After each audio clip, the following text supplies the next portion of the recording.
बिस्मिल्लाहिर्रहमानिर्रहीम। Dear students, ईमान ने पूछा था कि मार्कोनिकॉफ रूल जो है वो समझ नहीं आ रहा, तो वो समझा दें। तो उसी के लिए ये वीडियो बना रहा हूँ, लेकिन बाकियों के साथ भी डेफ़िनेटली ईमान शेयर करेगी, तो सब देख लें जिन जिन लोगों को जो है वो ये प्रॉब्लम आ रहा है। मार्कोनिकॉफ रूल से पहले हम बात करेंगे अल्कीन्स पे, सिमेट्रिकल और एसिमेट्रिकल अल्कीन्स। ये दो तरह की अल्कीन्स हैं, सिमेट्रिकल अल्कीन्स हैं और एसिमेट्रिकल अल्कीन्स हैं।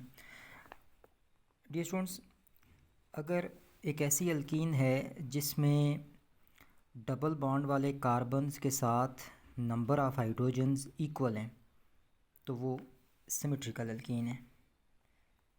Equal number of hydrogen with carbon containing double bond।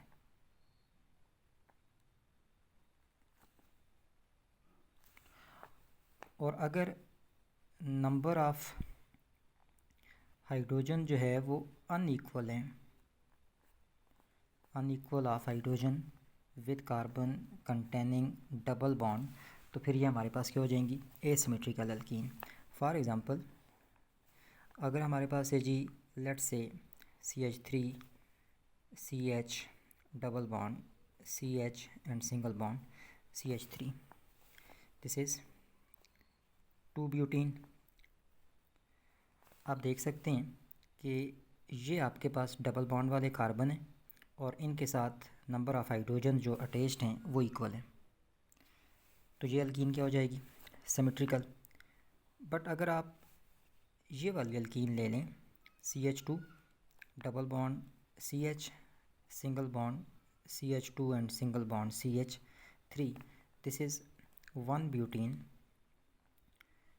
Now you can see कि डबल बॉन्ड वाले जो कार्बन्स हैं इनके साथ हाइड्रोजन्स की तादाद इक्वल नहीं है, तो ये अल्कीन क्या कहलाएंगी, एसिमेट्रिकल। तो पहली बात तो ये याद रखनी है कि जो मार्कोनिकॉफ रूल है वो एसिमेट्रिकल पर अप्लाई होगा, सिमेट्रिकल अल्कीन पर अप्लाई नहीं होगा। अब देखिएगा, मार्कोनिकॉफ रूल को अप्लाई करने की एक कंडीशन हमने क्या की कि अल्कीन शुड बी एसिमेट्रिकल। दूसरी बात आपने याद रखनी है कि अल्कीन्स जो हैं उनके साथ साथ यहाँ पर एसिमेट्रिकल रीएजेंट भी होना चाहिए, एसिमेट्रिकल रीएजेंट। अब एसिमेट्रिकल रीएजेंट से मुराद क्या है, ये आपके पास कोई भी ऐसा रीएजेंट है which are polar. Let's say we have HCl, you can see कि पार्शियल पॉजिटिव हाइड्रोजन होता है और पार्शियल नेगेटिव क्लोरीन, तो पोलर मॉलिक्यूल है, तो इसी पोलर को हम एसिमेट्रिकल रीएजेंट कहेंगे। इसी तरीके से आप देख सकते हैं कि इफ़ वी हैव वाटर, तो पार्शियल पॉजिटिव हाइड्रोजन है और पार्शियल नेगेटिव हाइड्रोक्सल है, तो ये भी क्या है, एक पोलर रीएजेंट है। तो एसिमेट्रिकल रीएजेंट जो है ये पोलर रीएजेंट होगा, या रीएजेंट या रिएक्टेंट या attacking reagent which have one end partial positive and other end partial negative. अब रिएक्शन लिखते हैं। फ़र्ज़ करते हैं we have an alkene CH2 double bond CH2 ethene. आप देख सकते हैं कि ये एक सिमेट्रिकल अल्कीन है, मतलब इसमें कार्बन जो डबल बॉन्ड वाले कार्बन्स हैं इनके साथ हाइड्रोजन्स की तादाद इक्वल है। इसमें हम ऐड करते हैं किसी भी हाइड्रोजन हैलाइड को, HX को, लेट्स से HCl ले लेते हैं। HCl partial positive hydrogen, partial negative chlorine. अब चूँकि ये वाली जो अल्कीन है ये सिमेट्रिकल है, तो सिमेट्रिकल अल्कीन पे मार्कोनिकॉफ अप्लाई नहीं होगा, तो यहाँ हमारी मर्ज़ी है कि हम इस हाइड्रोजन को इस कार्बन के साथ ऐड कर दें या इस हाइड्रोजन को इस कार्बन के साथ अटैच कर दें। सिमिलरली हमारी मर्ज़ी है हम नेगेटिव क्लोराइड को यहाँ ऐड कर दें या फिर यहाँ ऐड कर दें, मतलब आपके पास लेट्स से कि अगर आप इसको यहाँ ऐड कर देते हैं तो you will get CH3 single bond CH2 और क्लोरीन जो है वो यहाँ ऐड कर देते हैं Cl। या अगर आप हाइड्रोजन यहाँ ऐड कर देते हैं और क्लोराइड को जो है वो यहाँ ऐड कर देते हैं तो we will get CH2 Cl and single bond CH3। Students दोनों केस में जो प्रोडक्ट बना हुआ है वो सेम है। This is ethyl chloride and this is also ethyl chloride. तो जब अल्कीन एसिमेट्रिकल नहीं होगी, सिमेट्रिकल अल्कीन होगी, तो फिर जो है वो मार्कोनिकॉफ रूल अप्लाई नहीं होगा। फिर पार्शियल पॉजिटिव और पार्शियल नेगेटिव ग्रुप्स जो है वो किसी भी कार्बन के साथ ऐड हो सकते हैं। लेकिन अगर हमारे पास एक ऐसी अल्कीन है जो एसिमेट्रिकल है,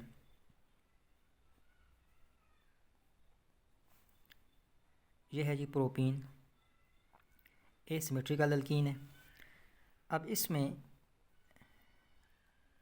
ये HCl ऐड कर देते हैं। अब यहाँ देख सकते हैं आप कि डबली बॉन्डेड जो कार्बन्स हैं इनके साथ हाइड्रोजन्स की तादाद जो है वो इक्वल नहीं है। तो मार्कोनिकॉफ रूल ये कहता है कि in the case of asymmetrical alkyne and asymmetrical reagent, positive part of the reagent will go to that carbon which contain greater number of hydrogen. Positive part of the reagent will go to that carbon containing double bond and larger number of hydrogen. Here you can see negative part of the reagent will go to that carbon which contain double bond and less number of hydrogen. यानी हमारे पास जो है वो यहाँ पर product बनेगा कि ये वाला जो पॉजिटिव पार्ट है ये इधर जाएगा, तो ये हो जाएगा CH3। यहाँ से पाई बॉन्ड ख़त्म हो गए CH, और इस CH के साथ कौन आ गया है, negative part of the reagent मतलब क्लोरीन, और सिंगल बॉन्ड CH3। तो ये आपके पास प्रोडक्ट बन गया। यू कैन सी 1 2 3। तो दिस इज़ 2 क्लोरोप्रोपेन, या फिर आप इसको कॉमन सिस्टम में आइसोप्रोपाइल क्लोराइड भी कहते हैं, आइसोप्रोपाइल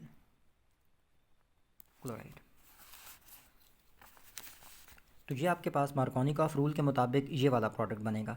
अगर आप ऐसा करते हैं कि हाइड्रोजन को यहाँ ऐड कर दें, क्लोरीन को यहाँ ऐड कर दें, तो फिर आपके पास क्या प्रोडक्ट बनता है जी, CH2 single bond Cl single bond CH2 and single bond CH3।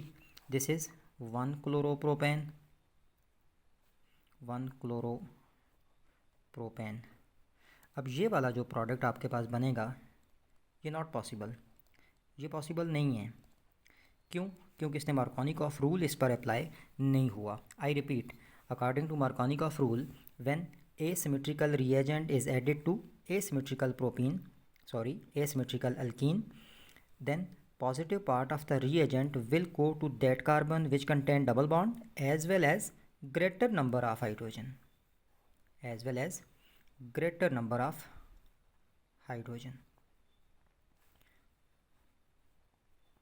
and negative part of the reagent will go to that carbon which contain double bond as well as smaller number of hydrogen। तो dear students, ये हमारे पास हो गया Markovnikov rule. अब अगली बात ये है कि ऐसा क्यों होता है, क्यों जो है वो पॉजिटिव पार्ट यहाँ जाता है ग्रेटर नंबर ऑफ़ हाइड्रोजन वाले कार्बन के साथ और नेगेटिव पार्ट जो है वो स्मॉलर के साथ। तो डियर स्टूडेंट्स, मैं पूछ रहा हूँ कि ऐसा क्यों होता है।